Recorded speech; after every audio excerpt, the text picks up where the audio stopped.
Olá, Samuel aqui.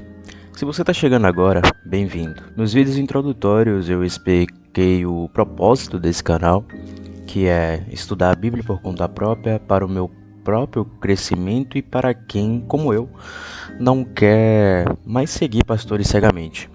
Eu não gosto da igreja, no sentido institucional, mas eu quero congregar a verdade, direto com o Criador, que é o único pastor que precisamos. Hoje começamos a jornada pelo livro Gênesis. Gênesis significa a origem, começo, certo? E o livro abre com uma das frases mais poderosas, ou se não a frase mais poderosa da Escritura. No princípio, Deus criou os céus e a terra. Pense nisso filosoficamente por um segundo. Antes de qualquer coisa existir, tempo, espaço, matéria e vida, já existia Deus e o caos. Ele não é parte da criação, ele é o começo de tudo. Isso derruba qualquer ideia de que o universo se fez sozinho ou que deuses menores brigaram para criar o mundo, como contavam as antigas culturas ao redor de Israel. Aqui não tem luta, não tem o caos de deuses, tem uma palavra soberana que ordena tudo. E vamos colocar uma ênfase aqui na ordem, tá? Porque antes do começo, antes do princípio, só existia o caos e a escuridão pairava sobre a terra e Deus simplesmente organizou isso, né? Separou as trevas da luz. E bem, isso já nos dá uma base bem sólida. O universo não é um acidente cósmico, ele tem um autor inteligente, com propósito. E se ele criou com propósito, então a nossa existência também tem sentido. Vamos ler junto o texto e refletir sem pressa, tá? No princípio, criou Deus os céus e a terra. A terra, porém, estava sem forma e vazia. Havia trevas sobre a face do abismo, e o Espírito de Deus pairava sobre as águas. Disse Deus: haja luz, e houve luz. E viu Deus que a luz era boa, e separou a luz das trevas. Chamou Deus a luz de dia, e as trevas chamou de noite. Houve tarde, manhã, no primeiro dia. E assim continua até o versículo 31. Agora vamos caminhar pelos dias. Não como uma lista seca, é claro, mas como uma declaração profunda sobre a ordem, bondade e propósito. No primeiro dia, Deus não cria a luz a partir do nada absoluto, de forma mágica no sentido que pensamos. Ele fala e separa a luz das trevas. Filosoficamente, isso é poderoso, o caos inicial, sem forma e vazia. Em hebraico, Tohu Vabohu recebe ordem. Deus não tem medo do vazio.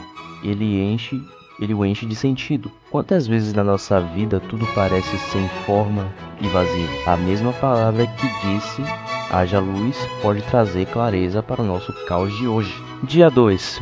O firmamento. Deus separa as águas de cima das águas de baixo, cria espaço, estrutura.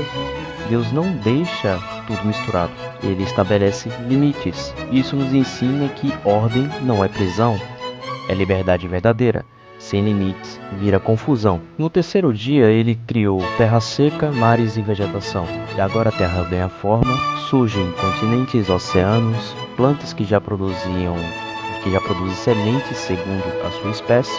E observe, a criação já foi produtiva desde o início, não é um mundo estéril. Deus cria um ambiente que sustenta a vida. Na filosofia prática, o Criador não faz coisas pela metade. Ele prepara o terreno antes de colocar os habitantes. No quarto dia, ele traz o sol, a lua e as estrelas. Ele cria, né? E aqui é interessante. Os luminares são criados depois das plantas, para quem só segue pastores cegamente. Isso pode parecer um erro científico, mas o texto não está fazendo uma aula de ciência moderna, está proclamando soberania. O sol e a lua não são deuses, como pensavam os egípcios e babilônicos. São apenas lâmpadas, colocadas no céu para marcar tempos, dias e estações. Eles servem, não mandam. Não adoramos a criação, adoramos o Criador. Dia 5. Aves e peixe. A vida que se move, abundância, frutificai e multiplicai-vos. Deus abençoa a vida animal com fertilidade. O mundo não é um lugar morto, é um lugar cheio de movimento, cor e som. No dia 6, animais terrestres e o ser humano. O clímax. Deus faz os animais da terra e então algo diferente acontece. Ele para e diz: façamos o homem à nossa imagem, conforme nossa semelhança. Aqui entra num contexto filosófico mais profundo, o que significa ser criado à imagem de Deus. Não é que temos a forma física igual a dele. Deus é espírito. Significa que carregamos capacidade de raciocinar, de criar, de relacionar, de governar com responsabilidade, de amar. Somos representantes dele na terra. Enquanto os animais recebem ordem de frutificar, ao ser humano Deus dá um mandato maior: dominai sobre os peixes do mar, sobre as aves do céu e sobre todo animal que rasteja sobre a terra. Mas o domínio não é destruição, é cuidado responsável. Somos mordomos, não donos.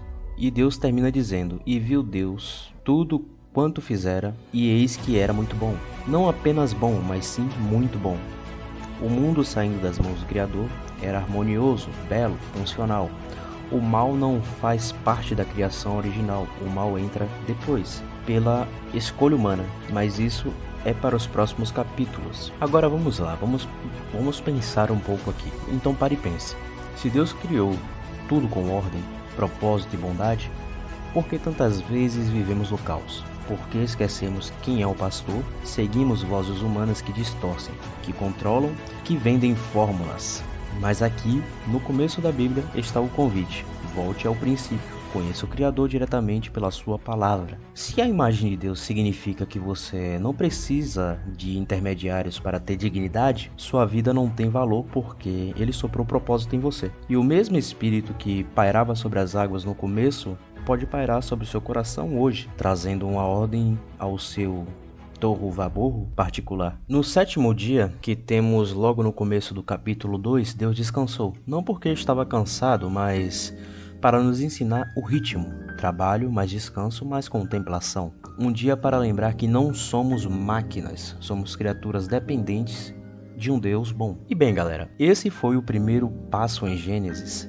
Nos próximos vídeos vamos continuar o jardim, a queda, o que isso significa para nós hoje. Se esse estudo está te ensinando a enxergar a Bíblia com olhos próprios, sem filtro de homem, deixa seu comentário, qual versículo de Gênesis 1 mais impactou e por quê. Compartilhe com alguém que também quer estudar sem cegueira. Inscreva-se, ative o sininho, vamos caminhar juntos direto com o Criador.